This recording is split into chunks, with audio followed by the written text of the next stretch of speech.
No problem.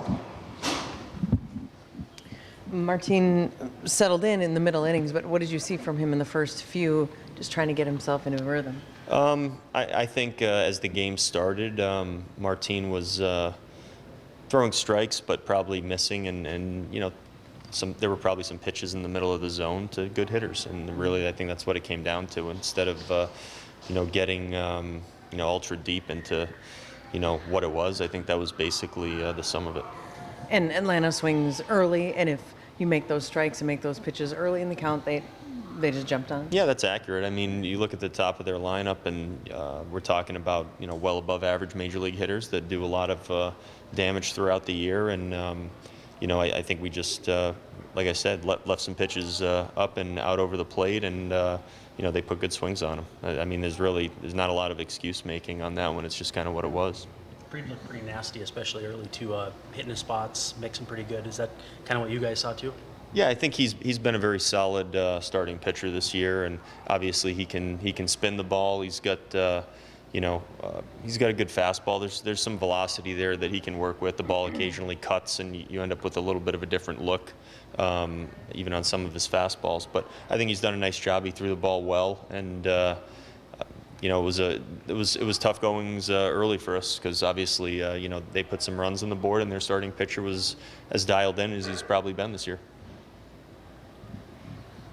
What was the discussion about I think it was the Rosario down the right field line, the catch, the foul, no catch? Well, we can't see from our dugout, first of all, so really you can't see anything that's going on.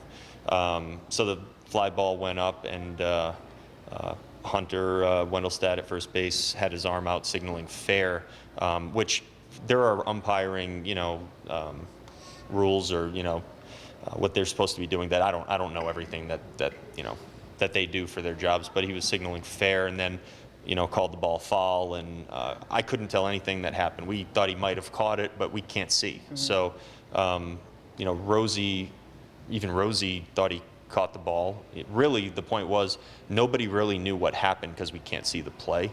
So we just wanted to make sure that we took a look and saw what was going on before play resumed. And if by any chance the ruling was fair and then changed to foul, we wanted to talk about that.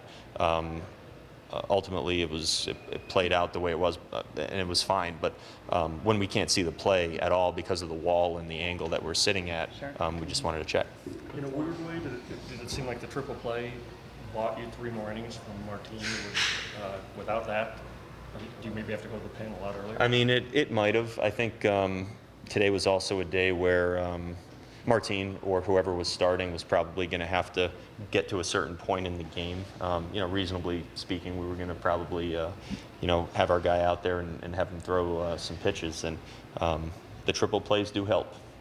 I can't remember seeing many of them ever, but 2 of them this year have been, definitely helpful for us and for Martin. So we'll take it as far as that, getting 3 outs on a pitch. But that being said, I think your statement also is probably true, that it did buy us a little bit more time and some more pitches and some more innings. Miguel said that he was supposed to play back a little farther, but he actually told Tony to stay near the base in case of a triple play. He just makes it happen, I guess. He just makes it happen.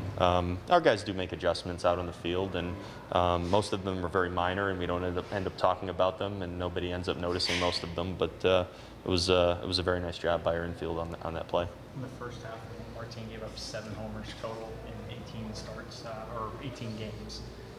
This half it's 11 in 5 games. Are you seeing much of a difference? Is it the fastballs? What are you seeing there? I can't really say I can't point to one specific thing. I think most of the time it comes down to just execution. And, when you make good pitches, it's difficult for, hitters to really put good swings on the ball. And, I think some of these pitches are probably just right in the middle of the plate, but some of them aren't. And really, sometimes it just comes down to a really good hitter putting a good swing on the ball. Sometimes you can make your pitch, which has happened to him a few times, and guys end up just hitting it well. And there's really not a lot you can do about that. He's pitched against some good offensive clubs lately, and it's challenging. when the game started unfolding the way it was, did you feel like at some point maybe let the bullpen get a little rest, knowing how big this next series is going to be? In games, I mean, one thing that's happened is our offense has continued to play and have good at bats and put up runs as the game has gone on. There's been some deficits over the last couple of days that we've been in, and because of that, we've had to send guys out and pitch in length and give us innings, and it has allowed the back end of our bullpen to kind of recoup and rest up a little bit. That's probably a silver lining in the situation.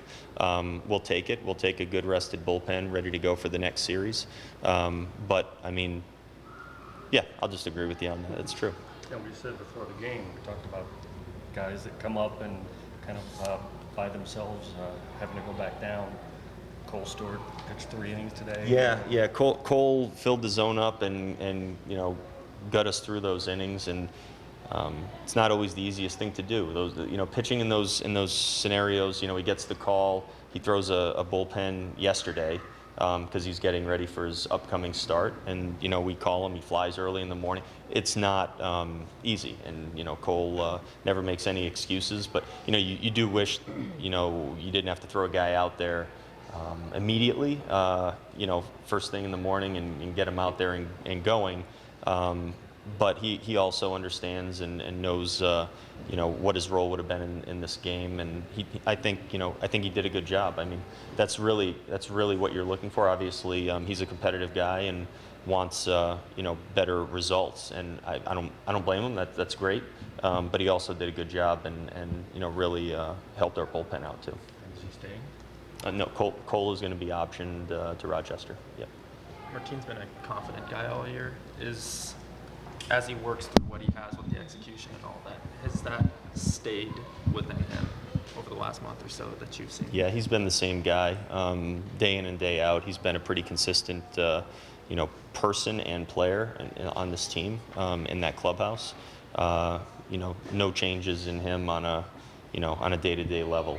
He's been a great influence on a lot of the guys in there, and I think he will continue to be that.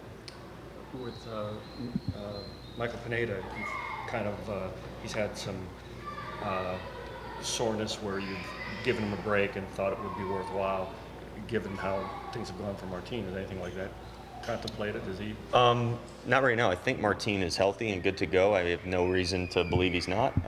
He's going to go out there and prepare for his next outing, and we'll talk and figure things out and line everything up. Michael is on course to come back next week. Mike's doing well. I don't have any major announcements on Mike. We're going to wait and see how the next few days go and how the early stages of getting back into throwing go and how he responds. And tomorrow for the roster move? I don't have a roster move to announce yet. Yep. Thank you, guys. Thank you. Got it.